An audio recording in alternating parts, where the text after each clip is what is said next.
welcome to eFoiling GC. High aspect wings. Been asked to review it, and it's my pleasure to do so. So what are the major differences in high aspect wings? First of all, let's talk about my favorites. This was my favorite wave, the 170 Classic. I used to ride surf with this, surf waves. Love it, can't fault it, amazing wing. So with the improvements on, so let's talk about efficiency. The improvements on the software, the last upgrade, not the last one that changed to 15 speeds, but the last upgrade before that to the operation, to the BMS, the battery management system from Liftfoils, we went from an hour 5 to about an hour 20, an hour 25 on waves of riding this wing. My 50 E1, this was my go-to wing for every waves. And then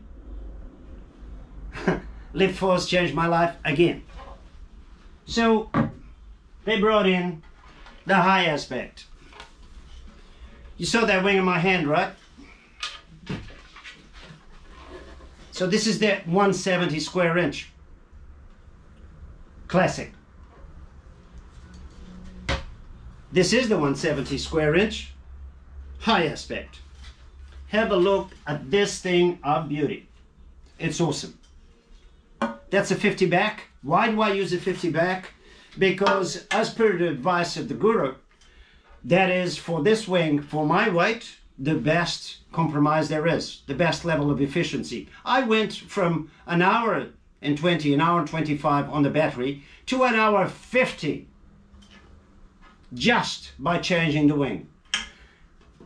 When I'm riding in flat water at moderate speed, not high speed, I don't need to, but when I'm riding in flat water, moderate speed, I'm on about between 7 and 10% of power. I don't need any more. I always ride on full power, 15 speeds, because I like to have control of my acceleration, but I don't need any more. The efficiency provided by the high aspect wing is absolutely unbelievable. My mate that drives my drone and does my videos for my videoing for me and all that sort of stuff was recently having some work done physiologically, so he couldn't ride. So he didn't ride for about 2 months. Then I got this, and 3 days ago he was back on the water for the first time. We put him on the 170, which is what he normally rides with me, and then I put him on 170 high aspect wing. Oh my god, he can't shut up about it. Oh my god, this is gonna change our world, how we ride waves. I go, so told you. Anyway, so the 170 is a fantastic wing when you want to increase your maneuverability, increase your ride time, how you handle your board. It takes a little to get used to because she turns on a dime. You know, it's like really fast, really controlled. You have to ride on the balls of your feet all the time. None of this heel riding sort of thing. Balls of your feet, absolutely awake all the time, but very responsive. I can't go back. Yesterday, today's Monday morning here. Yesterday I had a ride on a normally 170 because I wanted another friend of mine to ride the 170 high aspect, and I couldn't wait for him to finish, so I would go back to my wing. It is just amazing in flat water, in waves, in whatever it is you want to ride. Have a look at my video Cotton Crazy. It's on my website, and it's also my VV Cartography YouTube channel, all over the place. And I think I posted on Instagram as well. Have a look at that. I'm on like big waves and I get done.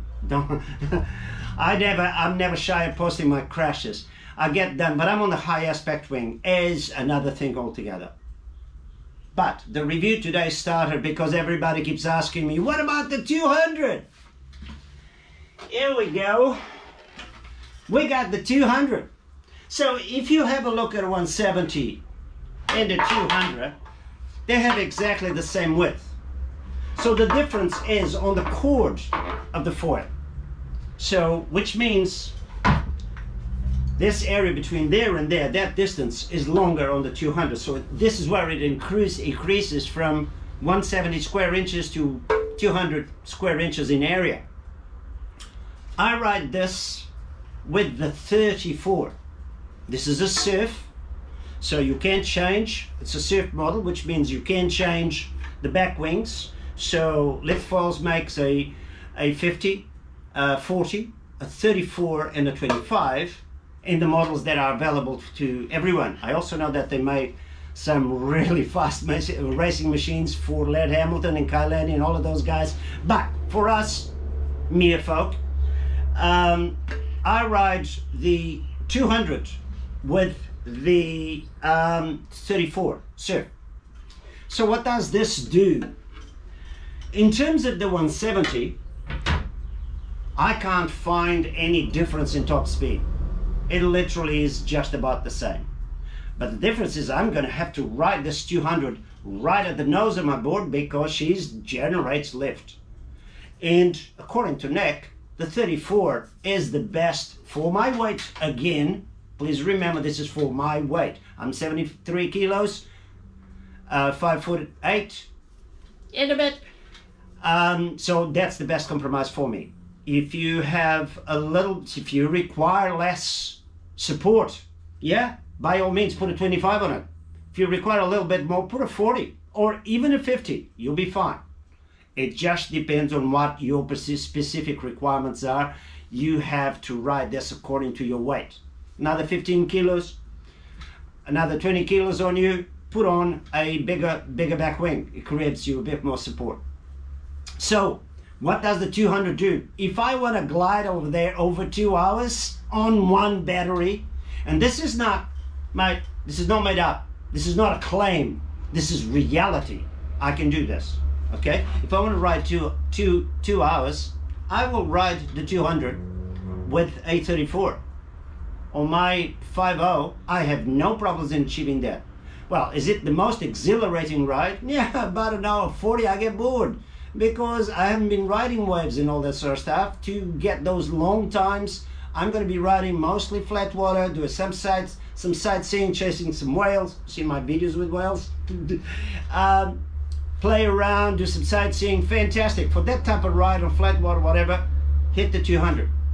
Also, the 200 34 is awesome to ride on your okay, let's get out of here, on your wingding, because wingding is really the new thing that everybody is loving at the moment, including me. You know, get a wing, get a sup, depending on your size, you know, 75 liters to 115 liters, depending on what you want. Put a high aspect wing on it and your glide just changes. And because the way the high aspect are designed, they are so thin, they're even thinner than the surf type, your top speed doesn't change. It gives you more support, gives you better glide, but no changes on the top speed. And then if you really want to go that little bit extra, or you know, you are a 6'4", 120 kilo kind of guy, and you still want a wing ding. Oh my God, these wings are, I need a bit more support. Okay, get ready. Then what you do is you pick up Big Mama, the 250 high aspect. Oh my God, this is wing for Africa.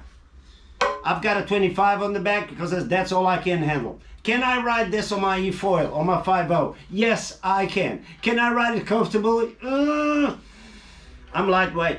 So this thing generates so much lift. It doesn't give me the best of rides. But again, it's horses for courses.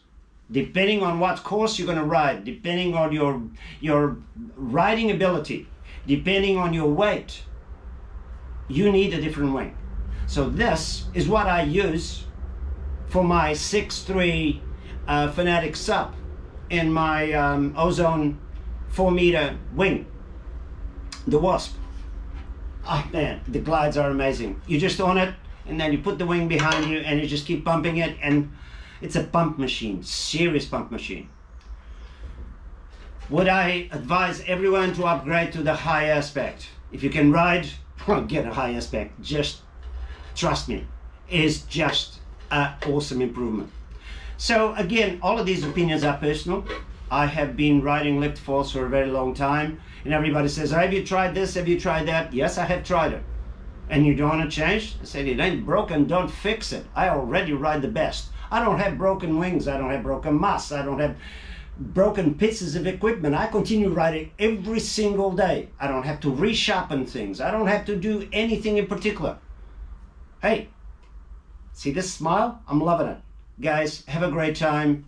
V from eFoiling GC. Shoot me up some questions on Instagram or YouTube, or go onto my website, or just Facebook, Vasco, Delish, whatever you want to find me. It will be my pleasure to help. In the meantime, have fun, stay safe. Go out there. Later.